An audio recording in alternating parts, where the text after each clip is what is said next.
There was something strange about the mansion at the end of Willow Street, even when it was built back in the late 1800s. It loomed on the hill, its ornate Victorian architecture both beautiful and unnerving, with towers that seemed to pierce the sky and windows that reflected the sun like eerie, hollow eyes. Over time, it became a local landmark, a place no one went near, but everyone had a story about. The story truly begins in the 1980s, in a town called Willow, a quiet place tucked away in upstate New York. During this time, new families began moving in, and real estate developers constructed a row of luxurious homes along Willow Street, hoping to attract wealthy buyers. But for some reason, Willow Street Mansion stood out. Most people couldn't explain why, but neighbors, visitors, and even those just passing through felt a shiver down their spine every time they looked at it. Some said it was because the house seemed too still, others because they thought they heard faint sounds coming from inside. Whatever the reason, no one was brave enough to live there. The mansion's first buyer was a businessman named Peter Langley. He bought the house as an investment, intending to fix it up and sell it later for a profit. But Peter never spent a night in the place. Instead, he left it in the care of Paul, a local man who agreed to keep an eye on the property. For years, the mansion sat empty, decaying from neglect. Willow Street Mansion became a neighborhood curiosity, a place everyone talked about, but no one dared to enter. Fast forward to 2015, when Peter's son, Eric, decided to stay in the mansion for a few nights. Eric was in his 30s, a practical man with no patience for ghost stories or superstitions. He'd come to Willowtown to attend his friend Josh's wedding, and rather than book a hotel, he thought it made sense to stay in the family's property. After all, the mansion was his father's, and Eric figured a few nights would be more than enough to satisfy his curiosity. Before his arrival, Eric called Paul and asked him to clean up the place. Paul agreed, but seemed hesitant. "You sure you want to stay there, Eric?" Paul asked. "Come on, Paul. It's just an old house. A little dust won't hurt me." "It's not the dust," Paul muttered, but he didn't explain further. Eric brushed it off. To him, Willow Street Mansion was just an empty investment, a creaky old relic with nothing to fear but termites. When he arrived in Willowtown, it was late at night. The winding road leading to the mansion was lined with trees, their branches casting eerie shadows in his car's headlights. As he drove closer, he noticed something strange. All the other houses along the road were dark, every single one. "That's weird," he thought, but he shrugged it off. When Eric pulled up in front of the mansion, his car's headlights illuminated the building's faded facade, showing its peeling paint, cracked windows, and the overgrown ivy that climbed up the walls. The mansion seemed to loom over him, its windows dark and empty. He felt a chill run down his spine, but he dismissed it as a reaction to the cold. Inside, the mansion was silent, with only the creak of the old floorboards under his feet to break the oppressive quiet. Eric noticed that Paul had left a few candles on the table in the main hall. Power's probably out, he thought. He tried the light switch anyway, but nothing happened. The air felt heavy and stale, with a faint musty smell that clung to everything. Shrugging, Eric set his bags down and lit the candles, placing them around the room. He explored the mansion briefly, wandering through the dusty rooms and corridors. The furniture was covered in white sheets, and cobwebs clung to the corners.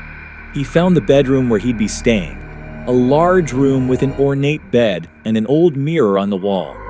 The candlelight cast strange shadows across the room, making the furniture look like twisted figures.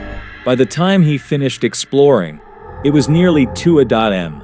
Tired from the drive, Eric decided to shower and get some rest before the wedding festivities began the next day. As he stepped into the bathroom, he couldn't shake the feeling that he was being watched. He glanced around but saw nothing out of the ordinary. Just as he started the shower, he heard something, a faint, high-pitched sound. It was hard to make out over the running water, but it sounded like laughter. He froze, listening carefully. There it was again, a soft, childlike giggle, as if someone were just outside the bathroom door. "Hello?" he called, his voice echoing in the empty mansion. No answer. The laughter stopped, replaced by an eerie silence. Eric shook his head, annoyed at himself for letting an old house get to him. "It's just my imagination," he muttered, turning off the water and stepping out of the shower. But when he opened the bathroom door, his heart skipped a beat. All the candles he'd placed around the mansion had blown out, leaving him in complete darkness. Eric's phone was dead, and without a flashlight, he was left to fumble his way back to his bedroom. As he reached the doorway, he felt a sudden chill, as if a cold wind had blown through the house. He couldn't explain it, but the darkness felt alive, like it was pressing down on him, watching him. Determined not to let the atmosphere get to him, he made his way to the kitchen, hoping to find some matches or a flashlight. When he finally found a candle and lit it, the tiny flame flickered, casting a dim glow over the room. And that's when he saw her. Standing at the far end of the kitchen was a girl. Her skin was pale and burned, her hair tangled and wild. She was staring at him, a twisted smile on her face, her eyes glinting in the candlelight. Her laughter echoed through the room, a haunting sound that sent shivers down his spine. Eric stumbled back, dropping the candle. He tried to run, but his legs felt heavy, as if they were weighed down by an invisible force. The girl moved closer, her laughter growing louder and more distorted, filling his ears until he thought he would go mad. Then, everything went black. Eric awoke the next morning on the cold kitchen floor, his head pounding. Sunlight was streaming through the windows, and the mansion seemed almost normal in the daylight. Almost. But the memory of the girl's laughter lingered, gnawing at him.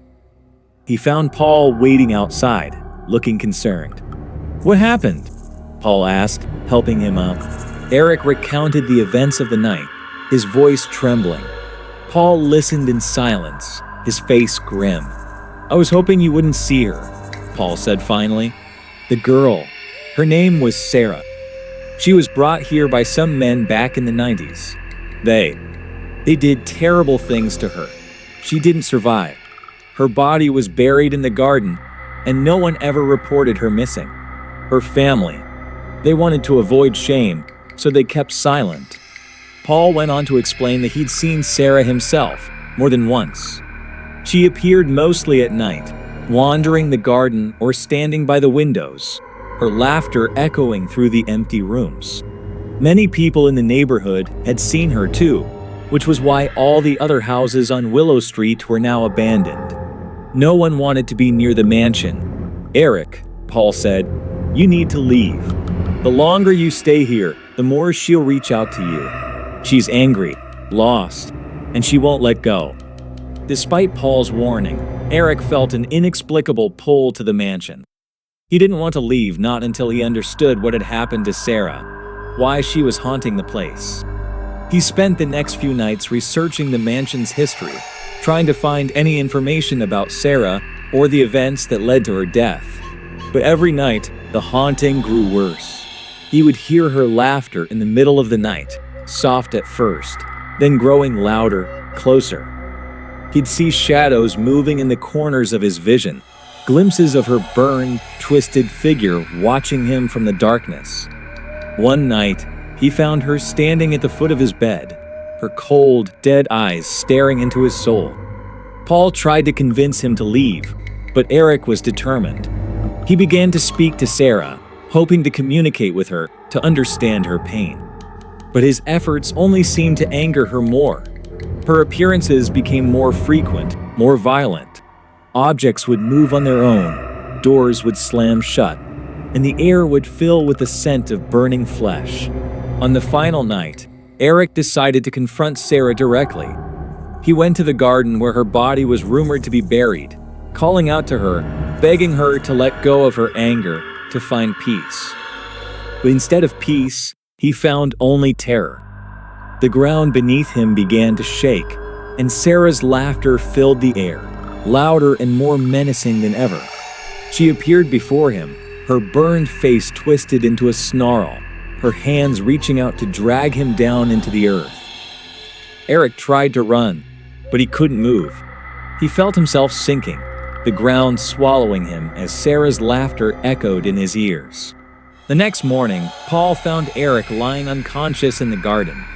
He dragged him back to the house, terrified by the sight of his friend's pale, lifeless face. When Eric finally woke, he was a changed man. He didn't speak of Sarah, didn't mention the haunting, but the fear in his eyes told Paul everything he needed to know. Eric left Willowtown that day, never to return. The mansion remains abandoned, its windows dark, its halls filled with the echoes of a tragedy that refuses to fade.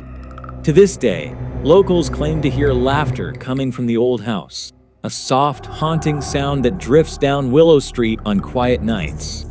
No one dares to go near the mansion anymore. It stands as a silent reminder of the horrors that took place within its walls, a haunting that no amount of time can erase.